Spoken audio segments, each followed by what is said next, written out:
ஒரு நாள் இஷா ரசூலுல்லாஹி ஸல்லல்லாஹு அலைஹி வஸல்லம் அவர்களோட தொழுதுட்டு அபூ ஹுரைரா ரலியல்லாஹு அன்ஹு பள்ளியால வெளியே வர ஒரு பெண்மணி நின்று கொண்டிருக்கிறார். சொன்னாங்க, அபூ ஹுரைரா எனக்கு உங்களோட பேசணும். சொன்னாங்க, பேசுங்க.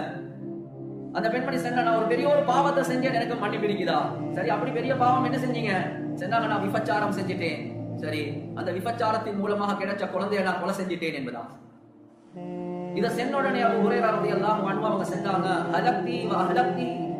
சொன்னாங்க, நீயும் நாசமா போய்ட்டாய், அந்த குழந்தையும் நாசமாக்கிட்டாய். சென்ன உடனே அந்த பெண்மணி நடுங்கி பயந்து அப்படியே கீழே விழுந்துட்டா, எனக்கு மன்னிப்பு இல்லை என்பதா? அபூ ஹுரைரா ரலியல்லாஹு அன்ஹு போய்ட்டாங்க.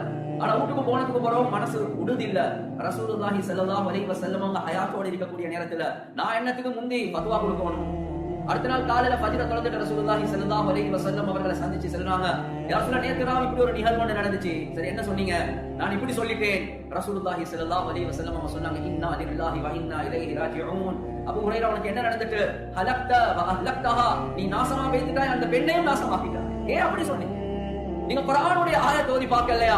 குர்ஆனுடைய ஆயத்தை ரசூலுல்லாஹி ஸல்லல்லாஹு அலைஹி வஸல்லம் ஓதி காட்டி சொல்றாங்க, இல்லா மன் தாப வ ஆமன வ அமல அமிலன் சாலிஹா ஃபயுபத்திலுல்லாஹு ஸய்யிஆதிஹிம் ஹஸனாத். யார் தௌபா செஞ்சு ஈமான் கொண்டு சாலிஹான அமல்களை செய்வாங்களோ அவர்களை மன்னிக்கிறது மட்டுமல்ல, அவர்களுடைய பாவங்களை அல்லாஹ் நன்மையாக மாற்றுறான். அந்த ஆயத்தை ஓதி காட்டி ரப்புல் ஆலமீன் மன்னிக்கிறதுக்கு மட்டுமல்ல, நீங்க என்னென்ன பாவங்களை செஞ்சு வந்திருக்கிறீங்களோ அதனால நன்மையாக மாத்திரத்துக்கு தயாராக இருக்கிறேன். அதுக்காக வேண்டிய ரமதான் அல்லாஹ் தந்திருக்கிறான்.